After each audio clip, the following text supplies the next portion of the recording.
ভর্তা বাঙালির একটু ঐতিহ্য। এটি শুধু খাবার নয়, এটি ঐতিহ্য। বাঙালির প্রতিদিন বেলার পাতে ভর্তা ছাড়া আসলে কল্পনাই করা যায় না। তো আমি আজ কয়েক রকম ভর্তা করছি। আমি প্রথমে বেগুন ভর্তাটা করছি। এটা অনেকে ভেজে করে বেগুন ভর্তাটা, আমি সাধারণত পুড়িয়ে করি। পোড়া বেগুনের ভর্তা অন্যরকম মজা। আমি সরাসরি গ্যাসের চুলায় পুড়িয়ে নিয়েছি বেগুনটাকে, কিছুই মাখিনি। তারপরে বেগুনটাকে পরিষ্কার করে ভেতরের পানিটা চিপে ফেলে দিয়ে তারপরে পেঁয়াজ, কাঁচা শুকনো মরিচ, সরিষার তেল দিয়ে ধনেপাতা দিয়ে ভালো করে মেখে নিয়েছি। তারপরে করেছিলাম ইলিশ মাছের লেফট ওভার পিস, লেজ বলে যেটাকে, এগুলো ভর্তা। তো এই লেজটাকে হলুদ মরিচ দিয়ে লবণ দিয়ে একটু সরিষার তেলে ভালো করে মেখে নিয়েছি। মেখে নিয়ে ওই তেলটা, বাড়তি তেলটার মধ্যে পেঁয়াজটাকে একটু হালকা ভেজে নিয়েছি। তারপরে মাছটাকে ঠান্ডা হলে ভালো করে কাঁটাগুলো বেছে নিয়েছি।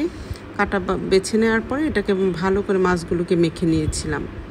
তারপরে ওই পেঁয়াজের সাথে, ভাজা পেঁয়াজের সাথে শুকনো মরিচ মেখে তারপরে মাছ আর পেঁয়াজ ভালো করে একসাথে মেখে সরিষার তেল দিয়ে ভালো করে মেখে একদম স্ম্যাশ করে নিয়েছি। বাঙালি ভর্তা যত মাখবেন তত মজা।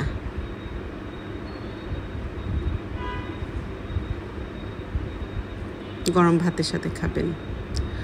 তারপরে যেটা কিন্দুবালার হোটেলের কাঁচা কচুর ভর্তা, যেটা খুব ভাইরাল হয়েছিল, এটা সাধারণত আমি কাঁচা কচুর ভর্তা কল্পনাই করতে পারি না। সেই কচুটাকে আমি সরিষার তেলে পাতলা পাতলা করে কেটে সরিষার তেলে ভালো করে পেঁয়াজ, রসুন, কাঁচামরিচ, কচুটা একসাথে ভালো করে ভেজে নিয়েছি। ভেজে নিয়ে আর ওখানে শেষে একটু সরিষা দিয়েছি।